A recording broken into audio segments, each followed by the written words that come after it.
హాస్పిటల్లో పద్మమ్మని చంపబోతూ ఆనంది ఆదిత్యకి అడ్డంగా దొరికిపోయిన ఇందుమతి జీవన. ఈ వీడియో కనుక నచ్చినట్టయితే తప్పకుండా ఒక లైక్ చేయండి. ఇక పద్మమ్మకి స్పృహ వచ్చిందని నర్సు అయితే చెప్తూ ఉంటుంది. ఆ మాటకి ఇందుమతి జీవన ఇద్దరూ కూడా ఒక్కసారిగా షాక్ అవుతారు. ఇక ఆనంది ఆదిత్య ఇద్దరూ కూడా ఇక పద్మమ్మ దగ్గరికి వెళ్ళి అమ్మ అమ్మ అంటూ పిలవంగానే ఇక వాళ్ళ వైపు చూస్తుంది, కానీ ఏమీ మాట్లాడలేకపోతుంది పద్మమ్మ అయితే. అప్పుడే డాక్టర్ వచ్చి మీరు కంగారు పడకండి, ఆవిడ కోమాలోంచి బయటికే రాదు అనుకున్నాను, కానీ ఆ దేవుడి దయ వల్ల ఆవిడ కోమాలోంచి బయటికి వచ్చింది. ఇప్పటి వరకు ఊపిరి ఆడలేదు కాబట్టి ఆవిడ మాట్లాడాలి అంటే ఖచ్చితంగా కనీసం ఒక్క రోజైనా పడుతుంది, ఖచ్చితంగా ఆవిడ కోలుకున్నట్టే అంటూ డాక్టర్ అయితే చెప్పి వెళ్ళడంతో ఆనంది ఆదిత్య ఇద్దరూ కూడా చాలా సంతోషపడిపోతూ ఉంటారు. ఈ మాట విన్న జీవన ఇందుమతి ఒక్కసారిగా షాక్ అవుతారు. ఇప్పుడు మన పరిస్థితి ఏంటి? ఈరోజు గడిస్తే తను మాట్లాడుతుందంట, మాట్లాడింది అంటే ఖచ్చితంగా మన గురించి బయట పెట్టేస్తుంది అంటూ ఇక జీవనైతే అంటూ ఉండంగా, అసలు దానికి మనమే ఊపిరాడకుండా చేశామని తెలియదు కదా, ఆ విషయం తెలుసో లేదో తెలుసుకోవాలి అంటే ఇప్పుడు మనం తన ఎదురుగా వెళ్ళాలి. మనల్ని చూసి కోపంతో గనక ఉరకలేసింది అంటే ఖచ్చితంగా మనం దాన్ని చంపబోతున్నట్టు దానికి తెలిసినట్టే అంటూ ఇక ఇందుమతి అనంగానే సరే ఇంకెందుకు ఆలస్యం, లోపలికి వెళ్దాం పదా అంటూ ఇక జీవనైతే ఇందుమతిని తీసుకుని లోపలికి అయితే వెళ్తుంది. ఇక ఇందుమతిని జీవనని చూసిన పద్మమ్మ అయితే కోపంగా అయితే చూస్తూ ఉంటుంది. ఇక మంచం మీద నుంచి లెగవాలి అన్న పట్టుదలతో ఉండడంతో అది చూసిన ఇందుమతి జీవన కంగారు పడుతూ బయటికైతే వచ్చేస్తారు. ఇంతలో ఇక ఆనంది ఆదిత్య అయితే ఇక వెనక్కి తిరిగి చూసేసరికి ఎవ్వరూ ఉండరు.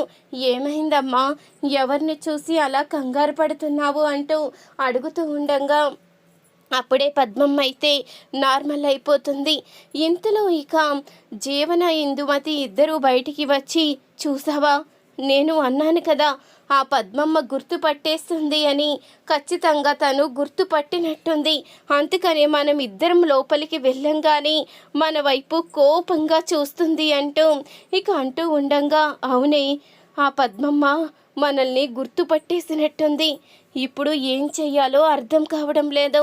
ఈరోజు గడిస్తే దానికి మాట గనుక వస్తే మన గురించి నిజాన్ని బయట పెట్టేస్తుంది, అప్పుడు మన పరిస్థితి ఏంటి అంటూ ఇందుమతి అయితే చెప్తూ ఉంటుంది. అప్పుడు ఇక జీవన కూడా ఏం చెయ్యాలో నాకు అర్థం కావడం లేదు, ఈ పద్మమ్మ గనక నోరు విప్పి నిజాన్ని బయట పెట్టింది అంటే మన ప్రాణాలు గాల్లో కలిసిపోతాయి అంటూ జీవన కూడా కంగారు పడుతూ ఉంటుంది. ఇంతలో డాక్టర్ అయితే వచ్చి ఆవిడ్ని సాయంత్రం వరకు రెస్ట్ తీసుకొనివ్వండి, ఎవరు డిస్టర్బ్ చెయ్యొద్దు అంటూ డాక్టర్ అయితే చెప్పంగానే ఆనంది ఆదిత్య ఇద్దరూ కూడా బయటకైతే వచ్చేస్తారు. అప్పుడు ఇక ఆనంది నీరసంగా ఉండడంతో ఆదిత్య అయితే ఆనందికి భోజనం అయితే తీసుకుని వస్తాడు. ఆనంది, నువ్వు ఉదయం నుంచి ఏమీ తినలేదు కదా, కాస్త ఈ భోజనం తిను అంటూ ఆదిత్య అయితే ఆనందికి దగ్గరుండి భోజనం అయితే తినిపిస్తూ ఉంటాడు. మీరు కూడా ఏమీ తినలేదు కదా, మీరు కూడా ఈ భోజనం తినండి అంటూ ఆనంది కూడా ఆదిత్యకి భోజనం అయితే తినిపిస్తూ ఉంటుంది. వాళ్ళిద్దరూ అలా ఒకరికొకరు భోజనం తినిపించుకుంటూ ఉండడం అది చూసిన జీవన మాత్రం కోపంతో రగిలిపోతూ ఉంటుంది. ఇది ఇంత ప్రశాంతంగా భోజనం తింటుంది, మనమేమో ఇలా టెన్షన్ పడుతున్నామో, ఖచ్చితంగా మన టెన్షన్ పోవాలి అంటే ఆ పద్మమ్మ ఉండకూడదు, వీళ్ళు ఎలాగో ఒకరికొకరు తినిపించుకునే పని మీద ఉన్నారు కాబట్టి మనం ఇప్పుడే పద్మమ్మని చంపేయాలి అంటూ ఇక అనుకుంటూ ఉంటుంది. జీవన అయితే సరే మనంతట మనం చంపాలి అంటే కుదరదు, అక్కడున్న నర్సుల సహాయంతో పద్మమ్మని చంపాలి అంటూ నిర్ణయించుకుంటారు. జీవన ఇందుమతి అయితే అక్కడున్న నర్సునైతే పిలిచి, నువ్వు ఈ సహాయం చేస్తే నేను నీకు 2 లక్షలు డబ్బులు ఇస్తాను అంటూ జీవనైతే చెప్తూ ఉంటుంది. అప్పుడే నర్సు అయితే ఇక జీవన చెప్పిన దానికైతే ఒప్పుకుంటుంది. అటువైపు నుంచి లోపలికి రండి అంటూ జీవనని ఇందుమతిని వెనుక వైపు నుంచి అయితే నర్సు లోపలికైతే తీసుకుని వస్తుంది. ఇంతలో ఇక ఎలా చంపాలని ఆలోచిస్తూ ఉండగా ఇందుమతి అయితే చెప్తూ ఉంటుంది, మళ్ళీ దిండుతోనే చంపేయడమేనే, మనం ఎలా చంపినా తెలిసిపోతుంది. అదే దిండుతో చంపితే ఎట్టి పరిస్థితుల్లో కూడా తెలిసే అవకాశం ఉండదు. దాన్ని చంపే అంటూ ఇక ఇందుమతి అయితే అంటూ ఉండగా, పెద్దమ్మ నేను చంపను, నువ్వే చంపు అంటూ చెప్తూ ఉంటుంది జీవన. అది కాదే, నేను ఒక్కసారి ప్రయత్నించాను కదా, ఇప్పుడు నువ్వు ప్రయత్నించు అంటూ ఉండగా, సర్లే ఏం చేస్తాం, గుడి మెట్ల మీద అడుక్కు తినే బ్రతుకు రాకూడదు అంటే ఈ పద్మమ్మ బ్రతికుండడానికి వీల్లేదు, ఖచ్చితంగా చచ్చిపోవలసిందే అంటూ ఇక దిండు తీసుకొని జీవనైతే పద్మమ్మని చంపబోతూ ఉంటుంది. అప్పుడు ఇంతలో ఆనంది ఆదిత్య అయితే డోర్ ఓపెన్ చేసి లోపలికి చూడంగానే జీవన ఇందుమతి ఇద్దరూ కలిసి పద్మమ్మనైతే చంపబోతూ ఉంటారు. చావవే, నిన్ను చంపాలని ఊపిరి తీసేస్తే నువ్వు ఎలాగో కొన ఊపిరితో బ్రతికి బయటపడ్డావు, నువ్వు గనక స్పృహలోకి వచ్చావు అంటే మా నిజ స్వరూపం బయటపడిపోతుంది.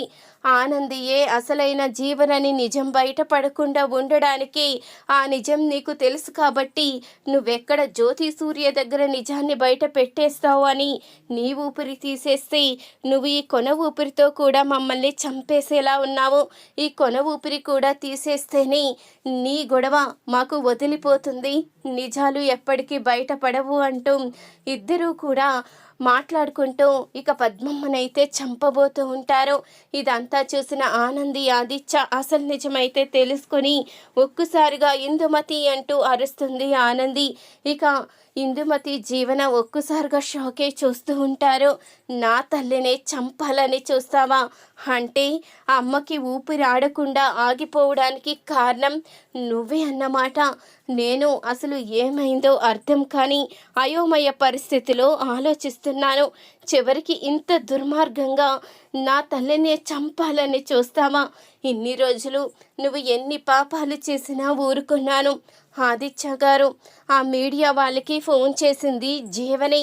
మీడియా అతనికి లంచం ఇచ్చి నేనే ఇదంతా చేయించానని చెప్పించింది కూడా జీవనే.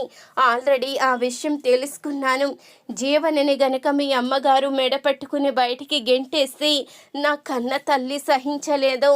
ఈ జీవనని తన కూతురు అనుకుంటున్నారు కాబట్టి వాళ్ళు భరించలేరని నేను నోరు మూసుకుని ఊరుకున్నాను. కానీ ఈ జీవన చివరికి ఇంత దిగజారిపోయిన తర్వాత, నిజం తెలిసి కూడా ఇంత ఘోరంగా ఆలోచిస్తున్న తర్వాత నేను మాత్రం నిజాన్ని ఎందుకు దాచిపెట్టాలి? మన ఇంటి పరువు పోవడానికి, ఆ పెళ్లి జరగడానికి కూడా కారణం ఈ జీవని అంటూ ఆనంది అయితే నిజాన్ని బయట పెట్టేస్తుంది. అప్పుడే ఆదిత్య అయితే కోపంతో రగిలిపోతూ ఉంటాడు. మీరు ఇంత దుర్మార్గంగా ప్రవర్తిస్తారని అనుకోలేదు జీవన. ఆనంది నీకు ఒక లైఫ్నిచ్చింది. గుడి మెట్ల మీద ఉండవలసిన నిన్ను తీసుకువచ్చి మహారాణిలా ఈ ఇంట్లో ఉండేలా చేసింది. అలాంటి ఆనంది కృతజ్ఞతని మర్చిపోయి నువ్వు ఆనంది జీవితాన్ని నాశనం చేయాలని చూస్తావా?